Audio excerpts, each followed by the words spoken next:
Hello, and welcome to Cold Weather Shooting Tips with Kirsten Joy Weiss. It's like this. Cold weather shooting tips. Layers. The end. Video done. Cut. Yeah, I'm so hot. It was called layers. And you're welcome. Right here, pro level gear. I lost my glove. Just kidding. We're gonna cover a lot better tips than this. I'm gonna go change out of these things.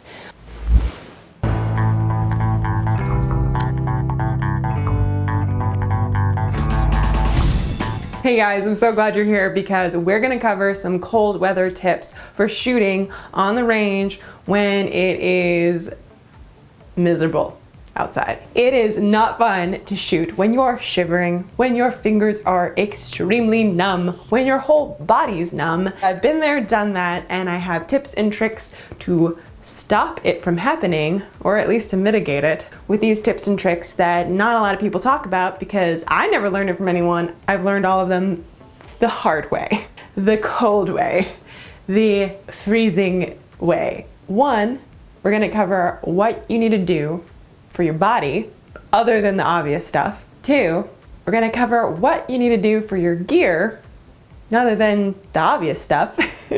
And three, we're gonna do a bonus round to make it extra fun. So, enjoy. First, let's start with a little story from my background of how these were hard fought through potential hypothermia. I was at Spring Selections, which was a World Cup selection match. Yes.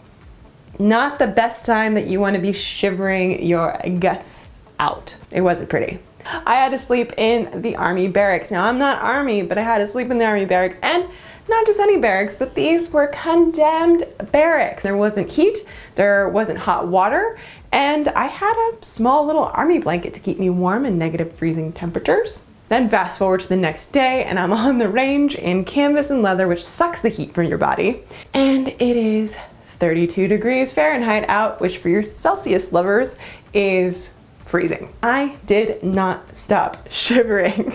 Didn't happen. Now, I don't think I was getting hypothermia, but I don't really know. You can't shoot a precision bullseye with the 10 ring less than a dime at 50 meters like this because it's not exactly the most stable platform. The other thing is, my trigger finger was numb. Actually, all my fingers were numb, but my trigger finger was numb too, and you lose that sensitivity. I had to adapt and overcome as much as I could. So I developed some tricks to get me through the match. I was successful, but it was not a fun time, and I want you to avoid that. So let's get into what to do so you aren't shivering your way out of that bullseye like I almost did. First, you gotta keep your body warm. Duh. How do you do that? Well, of course, there's all the regular stuff that you can do, like wearing warm jackets and warm clothing if possible. In that match, I was not able to. I'm not gonna make a video about that aspect, but what I am gonna do is expound on that idea for shooting. The first thing is heat packs. And I know that that's not a profound concept, but how you use it for shooting kind of is. The adhesive heat packs are the best because you can just put them on all your hot points. So you can put them on your chest, you can put them on the small of your back, the back of your neck if you really want to get froggy with it. You can put them all over your body, which I've done. I've layered myself with heat packs. If you've seen a video of me out in the snow shooting, I am probably layered with heat packs. The other thing, very important thing, you got to make sure that your trigger finger stays warm. Once your trigger finger goes numb, it's going to affect your shots, especially if it's precision. You want to feel that pressure. You want to know exactly when that gun is about to go off. You don't want to make that a guessing game. One of the ways I do that is putting a heat pack in my pocket. And so I can, between sets, I can put my hand in my pocket and warm up my trigger finger. Another recommendation I have for you guys, either have thin gloves so you can actually feel your trigger, or ideally have gloves that the trigger finger can be free. So you know those mitts where you can cover your hands and then you uncover them and all your little fingers are exposed. You want your hands to be warm, but you don't want it to be so bulky that you can't feel anything on your gun. You can't feel the safety, the trigger, whatever. Along those lines, I recommend heated insoles, battery operated heated insoles. I have some recommendations in the description of the ones that I personally use. Once I switched over to heated insoles, there was no longer a cold well in the boot. Now you can use the little heat packs and little foot packs, but I find there's not enough airflow there for them to always be as effective. Once you get that cold air in there, it kind of counterproductive because it actually holds that cold air in and then you're just colder. Whew. If your feet are cold, it's miserable. Now, say there's a bunch of snow on the ground. Well, that's gonna produce a ton of glare. So there's two things you wanna do for that. Ballistic sunglasses, take those with you. You will thank me because you'll actually be able to see after your day at the range. The second one is sunscreen, because wind and sun during the winter will absolutely give you a burned face. Any exposed skin will burn, and you don't expect it and you don't feel it because it's cold. It is happening, and trust me, I've gotten some sunburns. That was a big regret. Make sure that you wear your sunscreen. Now let's move on to the second category, guns and gear. What do you do for them when it's freezing outside? Because they need to stay warm as well. You want to keep your guns and your ammo warm-ish. You don't want it to be super warm and then take it out to really cold, because you're going to have some moisture issues and it's not going to be good. One of the things I recommend is keeping your ammunition on your body if you can.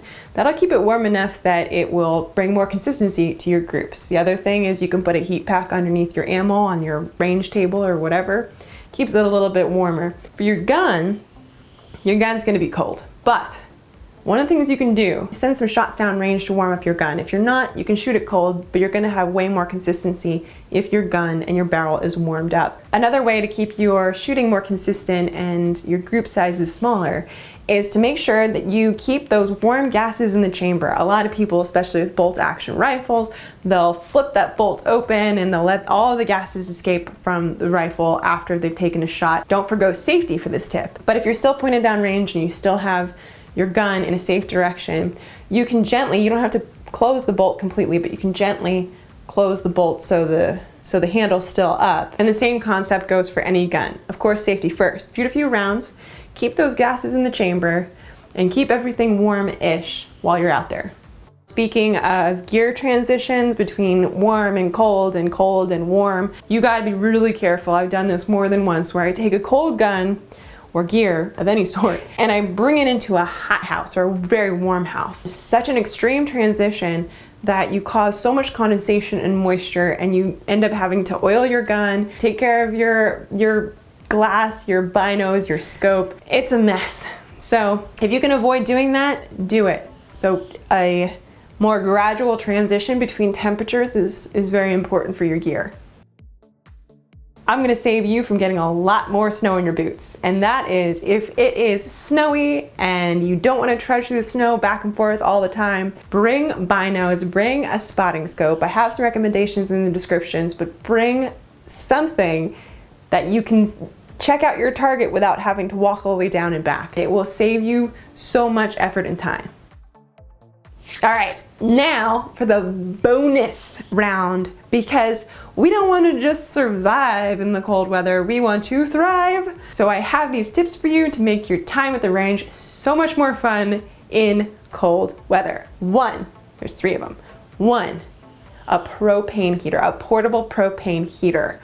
Ooh, they're so nice. You can put them right next to you, not too close, but you can put them right next to you and they put out so much heat. They're just a godsend. I love them. So it kind of helps you morph your range into something a little bit more toasty.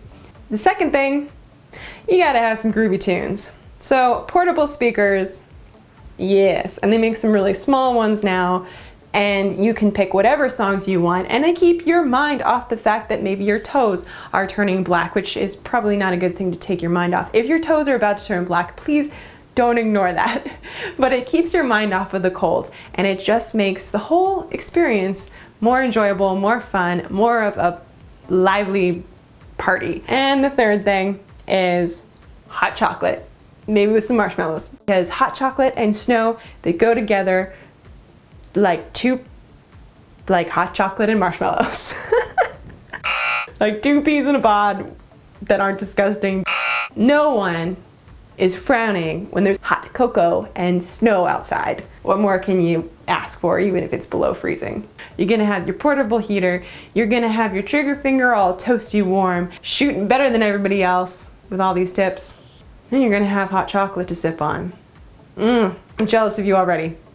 So, If you like this video, make sure that you give me thumbs up. Share this with a friend who you think would benefit from it. Until I see you next time, aim true and happy shooting.